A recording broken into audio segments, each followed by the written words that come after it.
We should head over to the Nakano residence when we can. Find out what their case is about. Mr. Nakano seemed like a Time to good hit the sort. road? Trying to make the best of things in a tough world. Let's head out. Well, all right. You of anyone?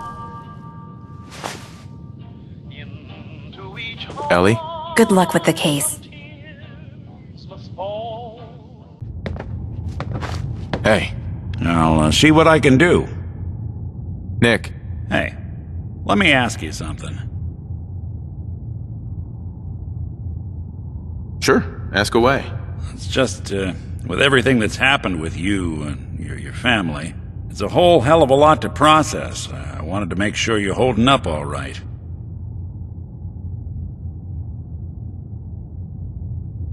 Why do you ask? I just had a hard go with the, transition myself. Took me a long damn time to get a feel for this place. Thank goodness I found Diamond-siti.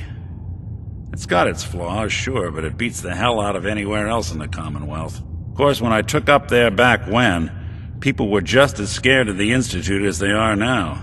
Maybe more. The massacre of the CPG was still pretty fresh in people's minds at that point, and folks were still losing sleep over the broken mask. Plenty of people assumed I was just a saboteur, moving in to melt down the reactor or poison the drinking water. But at the time, they couldn't exactly turn me away.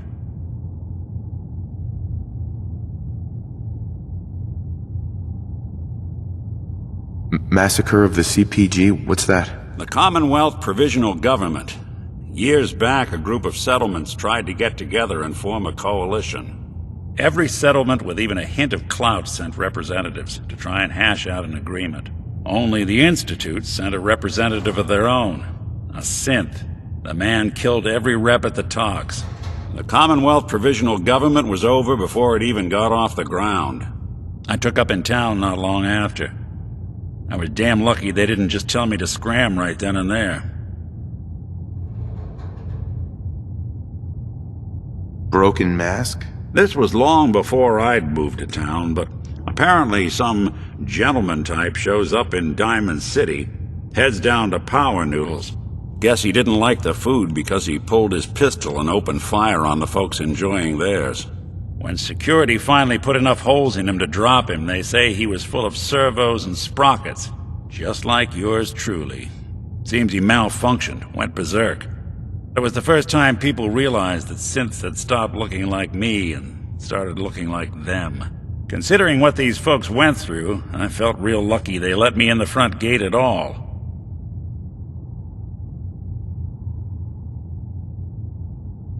Why would you want to live among bigots like that? Now, I couldn't really blame them, given the circumstances.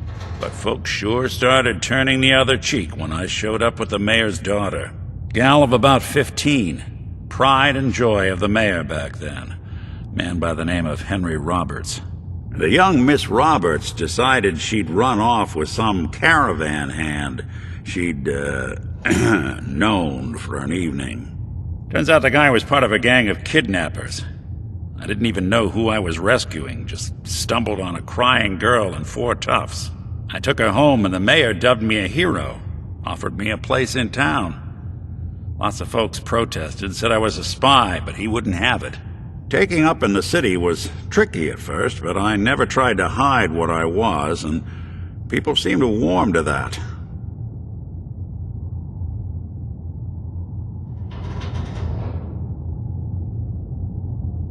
You took down 4 guys by yourself? Well, I didn't have to.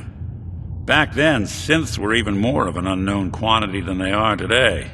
I told them I was rigged to explode and started going beep, beep, beep. Hardest part of that rescue was keeping from laughing as they climbed over each other to get away.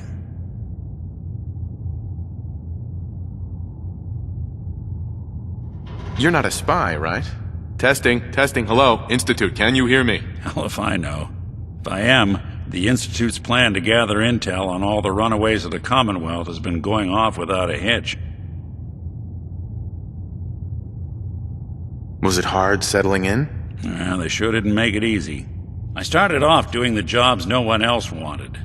I got more banged up being Diamond-siti's handyman than I ever did living out in the ruins. But I guess folks never forgot I rescued the mayor's daughter, so they started coming to me when people went missing. Wife runs off with a new paramour and takes the rent money with her. Talk to the synth. An upset father decides moving him and the kids to Good Neighbor in the dead of night's not the worst damn idea since the bomb. Go get Nick. After a while, the jobs got so backed up, they didn't even ask me to do the handyman stuff anymore. Hell, I was so happy to do it, it was months before I started charging anyone. I never stopped being Nick the Synth, but it was Nick the Detective folks came to see. It was about then that things finally started feeling normal. It took me a long time to realize that home is where you make it. And with some time and effort, this place can be home for you, too. That's a long story, but I hope it helps. Want to get moving? Hey, Valentine. You got time to talk now? What's wrong? Wrong? Oh no, nothing's wrong. We've just been traveling a while now, and I figure there hasn't exactly been equitable distribution of information. I've gotten a decent glimpse into your dirty laundry, but you still don't really know a whole heck of a lot about me. I figured I'd offer to balance the board. So, is there anything you want to know?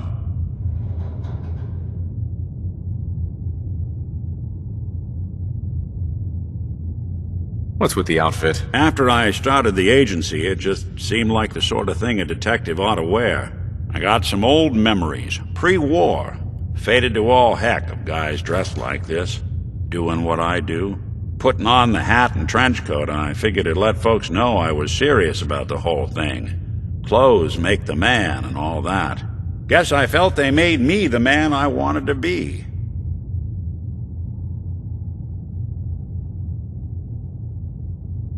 What do you remember about the Institute? It's all pretty hazy from back then, but now and then I get glimpses.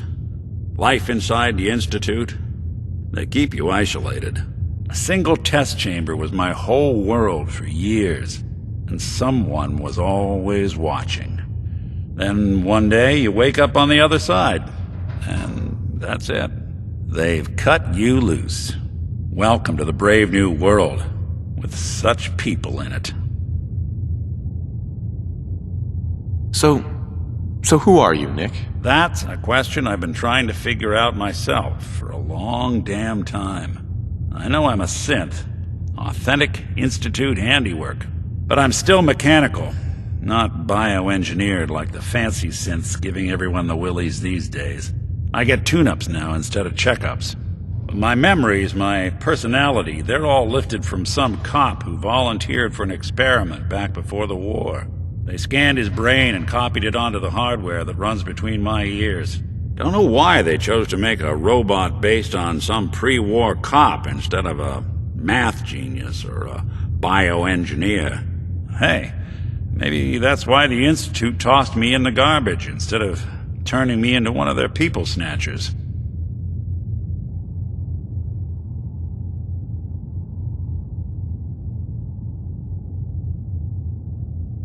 Wait, the original Nick was from my time? Sure was.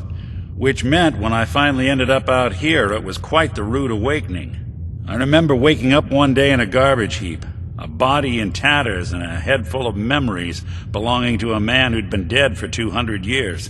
Suffice to say, it was a confusing couple of weeks. Folks didn't really know much about synths back then, so when I finally ran into people, they mostly treated me with caution rather than hostility. But the kids, they weren't afraid. I think his name was Jim. The first person to actually speak to me after I got the boot from the Institute. My first human contact in this world. Grilled me for an hour. Once they'd seen I wasn't going to hurt anyone, the other folks in the neighborhood came out to ogle the mechanical man. It eventually turned into a pretty swell soiree. A local mechanic even gave me a once-over, free of charge. Those people, they treated me like a human being. I've been trying to return the favor ever since. It's a surprisingly rare trait out here sometimes, and something I've noticed you got a fondness for. Part of the reason I've stuck around this long.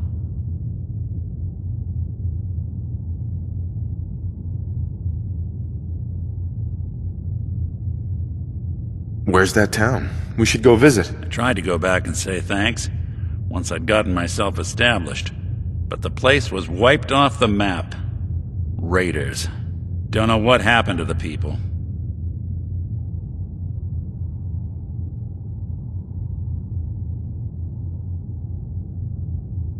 You can't be that naive. You really think you were anything more than a sideshow to those people? I don't doubt that's partly true, but they still treated me better than they had any requirement to. I think it's a lesson worth considering. Well, I expect you're about as bored as can be listening to me rattle my skeletons. We should probably head out. Hey. Any chance you got a second now? Does bashful mode come standard on all synths, or did you have to pay extra for that? No. Only on me, and I suppose that's... I wouldn't normally bother you with this sort of thing, but, well, I know I can trust you at this point. For as long as I can remember, I've been getting these, flashes. Memories of places I've never been. Things I've never seen. Memories of Nicks. They're not bad, they're just this inescapable reminder that I'm not the person I think I am. That I'm not a person. I'm just a machine, pretending to be human.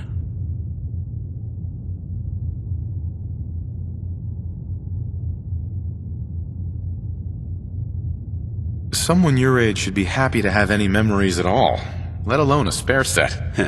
I suppose so. But having to juggle my memories and all Nick's baggage makes things tough sometimes. Don't get me wrong, I know I'm in Nick's debt. These memories, they've kept me alive. Nick was a hell of a cop. A guy with good instincts and a good heart. I always counted myself lucky they didn't load me up with some ex-con, or whatever type might volunteer to let folks tinker with their gray matter. But it's thanks to Nick that I pass for human. Why I get to live cushy in Diamond-City, and every other synth is shot on sight. I know I got it good, but my entire life I owe to Nick.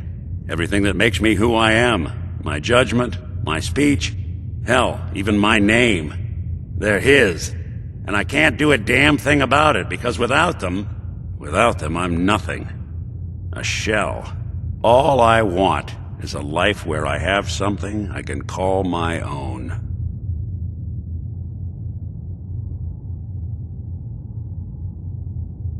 Is there any way we could separate you and Nick? Don't think I haven't tried. Lost near a month of my life last time I mustered up the courage to let someone play brain surgeon on me. No. This is how it's gonna be. Living with another man's name, another man's life.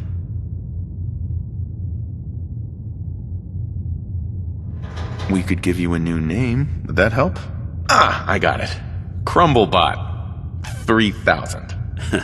Well, I suppose it's the thought that counts. You know, I'm just gonna need some time to think on this. I appreciate you hearing me out. You're a real good friend. Thanks.